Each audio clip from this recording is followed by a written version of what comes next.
What happened inside this Vinton County, Ohio home? Absolutely unthinkable. 16 children kept out of school, hidden from neighbors, living in a filthy 12 by 12 room. And I can tell you this is... Count 20, endangering children. A felony of the third degree. Count 20, endangering children. Count 3. The Vinton County grand jury indictment unspools the same 6 words 16 separate times, a paper chain of identical charges stretching across the page like the bars of a cage built from boilerplate. 1 count for each child. The document does not name them. It labels them Jane Doe 1 through Jane Doe 16, a sequence of legal placeholders that erases identity just as thoroughly as the locked door did. That document is now a public record, a clinical ledger of what authorities found behind that door. A 12 by 12 room, an odor so violent it clung to uniforms for hours, and 4 adults who shared blood with those children, but the state alleges shared none of the protective instinct that blood is supposed to guarantee. I'm going to show you some video that is very revealing and very shocking at the same time of the 4 adults charged in all of this. But I want to start by taking a look at the house. And this was not a large house that we're talking about. It was not a sprawling McMansion that all of these people were living in. You're talking about 4 adults and 16 children. So just the sheer numbers, when you talk about this house, that's a little shocking. But I understand not everybody has money. Not everybody can afford it, right? And you're entitled to have children. If you want to have children, you can have children. But if you need help, you need to reach out. And obviously, they needed help unless something else was going on here. Because the outside of the house, obviously, there's a level of disrepair going on. But when you go inside this house, that's where the absolute filth was.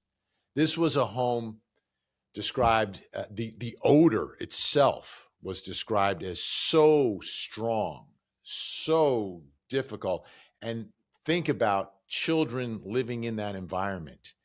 And then you've got feces and roaches and just garbage everywhere.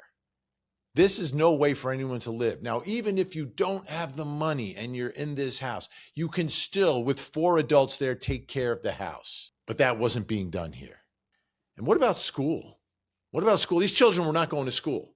Well, how do you get away with that? How do you get away with that? Well, what happened was this family bounced around and they were moving around. And there was a county that was concerned. And children weren't showing up. And children, I guess at one point, some of the older children were in fact registered, but then they stopped showing up. So there was a truancy action taking place. And they tried to serve the family, but they couldn't track them down. And that's what this family allegedly did, is that once what was happening inside their home was uncovered, they would bounce from home to home, from place to place, and in one case actually left the state. The jailhouse intake video we are going to examine isn't just booking footage.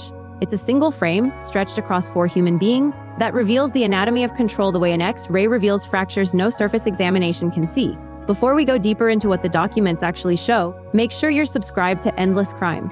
Because we don't just cover the story, we follow the evidence.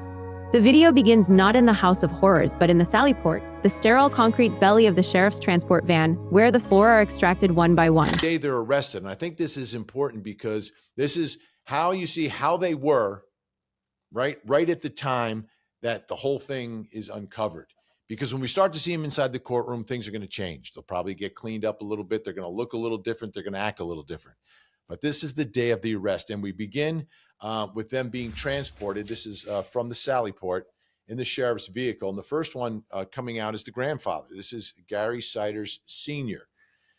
And the first thing you're going to notice about him is he's in a wheelchair. Okay, so what does that tell us about what was going on inside the house and what his role may or may not have been? And if you just freeze it there for a second. As you look at him in the wheelchair, remember, this alleged conduct was taking place not over the course of days, weeks, or months, but over the course of years. So now we see him, he's in a wheelchair. But when this whole thing started, he was not in a wheelchair. He was a much younger man. But let's continue to roll the video. But as you see him coming out, he is handcuffed. Looks like they put a shirt on him, a jail shirt. So maybe when they got him, he was not wearing a shirt and they had to put something on him, and they've given him the shoes the orange shoes as well. Next out is his son. This is Gary Cers Jr., okay? And as he comes out, and if we could just freeze it right there for a second, and you can see he is handcuffed, and the handcuff is chained around his waist as well. He's wearing shorts and a shirt. He's got the orange slippers. My guess is either they weren't wearing shoes at the time and they issued them these slippers, or they had them put them on for safety purposes, so nothing could be secreted in a sock. I don't know. But here he is being brought out, and we can roll the video now as he continues to walk. You know, a little bit of a limp because his legs are shackled also. So they're very concerned about him, about keeping everyone's safety. If we freeze it, we could probably see the shackles right about here. And there you can see the chains by his feet.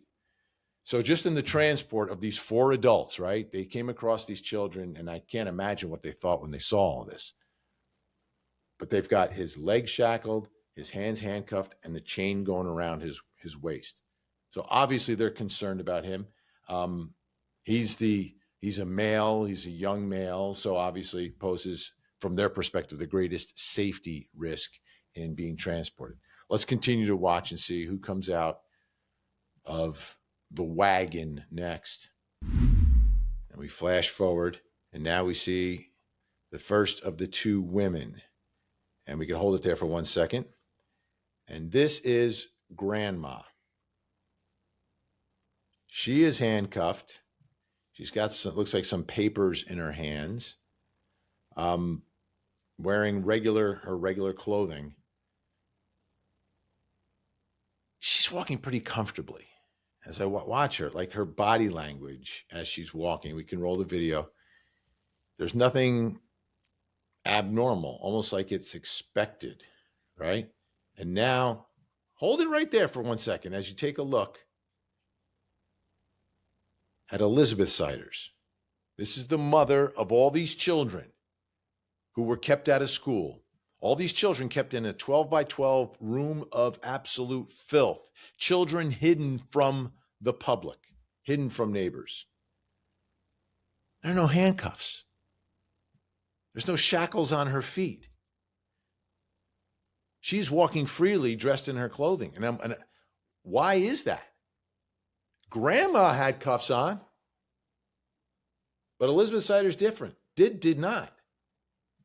Is she being perceived differently than everyone else in this home? Is there something different about her that would keep her from being handcuffed when she was arrested? Did they look at her initially and say, okay, we're arresting her, but is she a victim, or is she someone who was alleged? First, the grandfather, Gary Cers Senior, wheeled out in a chair he did not need when this nightmare began nearly 2 decades ago. His hands are cuffed, a jail-issued shirt has been thrown over a body that, by all appearances, dictated nothing inside that home. Then his son, Gary Cers Jr., shackled and chained at the waist, the only one the deputies treat with a threat assessment that translates visibly the young male. The father, the apex of potential physical force. Next, the grandmother, Christina Cers, walking with the comfortable stride of someone who has mentally already filed the intake process under routine bureaucracy. Her cuffs simply part of the administrative ritual. And finally, Elizabeth Ciders, the biological mother of all 16 children. She is the anomaly. No handcuffs, no shackles. Her body language is a flinch that has become a posture. This distribution of restraints is the state's silent first draft of culpability. Law enforcement doesn't publish the threat matrix they complete before transport, but the visual evidence is unambiguous. The grandmother is restrained, the mother is not. The father is double-shackled. The mother is free to move her arms. That discrepancy is the first crack in a narrative the defense teams will try to seal over. The grandmother, seen moments later in an intake hallway, displays a matter-of-fact composure that feels uncanny. A woman whose face registers the booking process the way a veteran traveler registers a TSA line. Meanwhile, in the same frame, Elizabeth Ciders folds inward, shoulders curled, chin tucked, gaze refusing contact with the other woman, who by law is her family. It is the body language of someone who has spent years making herself small in a space that demanded silence. The women get handled by one group, the men by another. So here they are. And again, that body language of Elizabeth Ciders versus Christina. Christine is very, I say almost matter of fact. very comfortable in this situation, which is strange. But she was handcuffed, had the cuffs around her waist. Doesn't look frazzled. Meanwhile, you look at Elizabeth in the background. Look at that posture. What she's doing. Again, that gets to the theme that I think is going to run throughout this case, which is going to be all about the mother of these children. Like, how did she let this happen? Why did she let this happen? But was something happening to her? And we've heard that from her brother believes that that's what happened. He posted about that on social media. It's just the stark contrast. 16 children, 0 alarms. That phrase is not an editorial flourish. It is an accounting. The criminal complaint alleges that these 16 human beings, ranging from infant to young adult, were confined to a single room covered in feces and rotting food. The very air was a biological hazard. Yet no neighbor heard enough, no mandated reporter saw enough, no system intercepted the family's pattern of sudden moves and erased school registrations.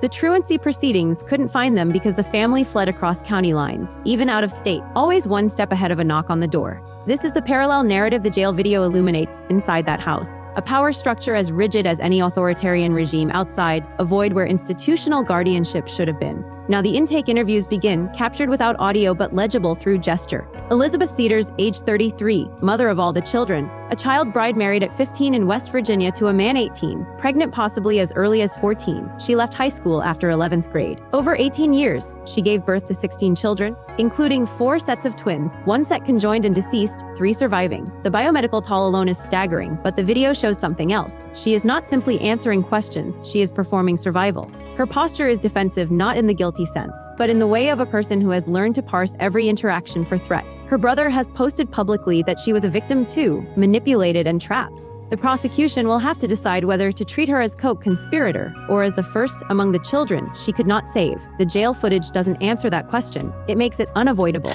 And now it's time for Elizabeth. Still, you look at her, she's obviously listening to instructions. She understands what's happening, but she looks absolutely broken. Like a broken person.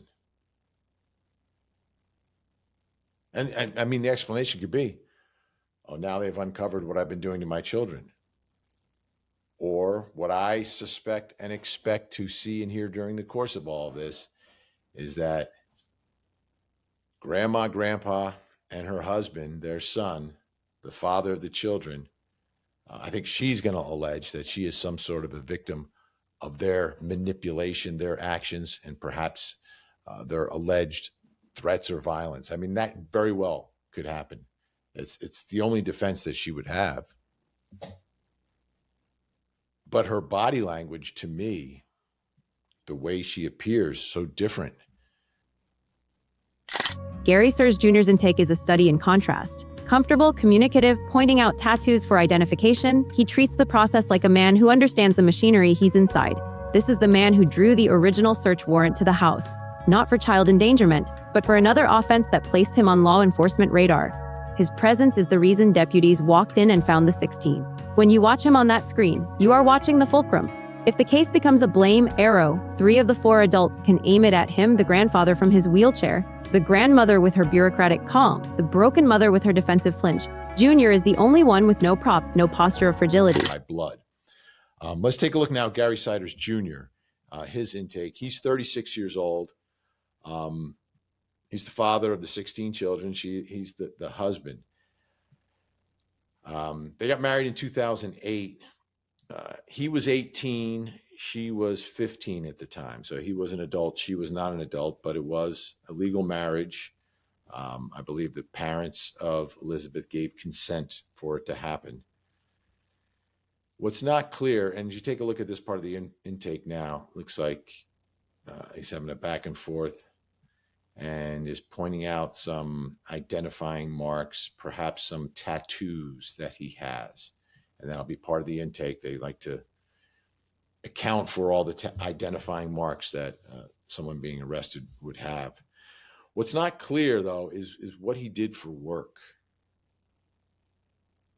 And it's been reported that he did some odd jobs like DoorDash, etc. But how is his family making money? Like, what were they doing? Like, obviously, he should be working full time. With 16 children, he should probably have 2 jobs, right? When they first encountered the home, there was a search warrant that was being executed, and it was related to him, okay? The search warrant was related to him for something other than what was happening to the children. So he was in trouble already on the radar before all of this. And that's why they were there for the search warrant. And once they got there with the search and then they started finding all these children, the case changed drastically for investigators. Then the wheelchair rolls into frame. Gary Cers Senior, the patriarch, answers intake questions with clear-eyed coherence. His mobility is limited today, but rewind the clock 18 years, when a 15-year-old girl was brought into this family and the first child was conceived, and that chair was empty. The defense will deploy the wheelchair as a visual argument annulled. Infirm man incapable of controlling a chaotic household. But the charges against him are not for physical action alone. They are for reckless omission over a period of years when he was younger, stronger, and present. The jury will be shown side by side the grandfather in the chair now, and the squalor that multiplied under his roof when he could stand. That house. Finally, now let's take a look at the patriarch, Gary Cers Senior, in the wheelchair. His defense is going to be focused on the wheelchair.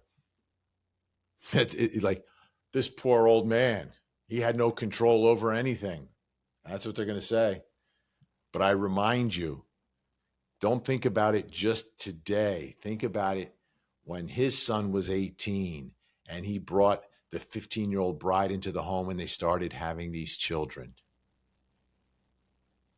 He's not the guy you're seeing now. Although he's able to communicate very well, unless something else is going on with him. It looks like he's able to communicate during this intake. But that's what you're going to see develop here. You're going to see grandma and grandpa saying, oh, they're just feeble old people, and he's going to have the wheelchair as his little prop throughout all of this to try to play that card. And he may play it successfully. 16 children, 0 alarms. Grandmother Christina's file photo, like composure throughout intake, carries its own indictment. There is no grandmotherly distress, no trembling. What is happening? For the camera. She smiles at one point, a micro-expression that may mean nothing legally but lands like a thunderclap when you know the background. She too faces 16 counts, the same felony bond. Her defense will likely align with her husband's. They were older, overwhelmed, maybe oblivious. The evidence, however, will present a home where the odor of human waste was so pervasive it saturated the walls. What's going on here, and is able to provide information that they need. Grandpa.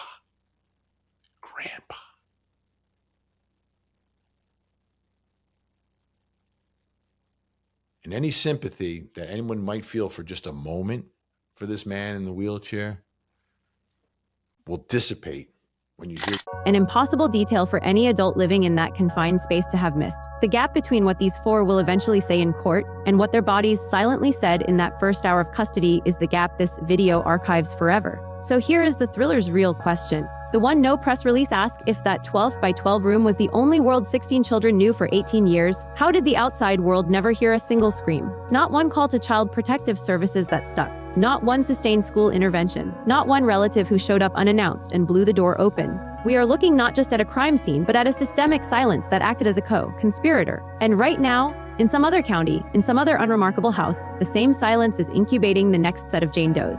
This isn't a closed historical file, it's an ongoing failure with a ticking clock. The jail video, exhibit by exhibit, forces a question of agency. The mother treated differently, the grandmother uncuffed but shackled, the father double, locked, the grandfather wheeled but alert. Each detail is a thread that leads back to the same core: 4 adults with a legal duty to protect 16 children lived with them in filth that could be smelled before it was seen, and none of them stopped it.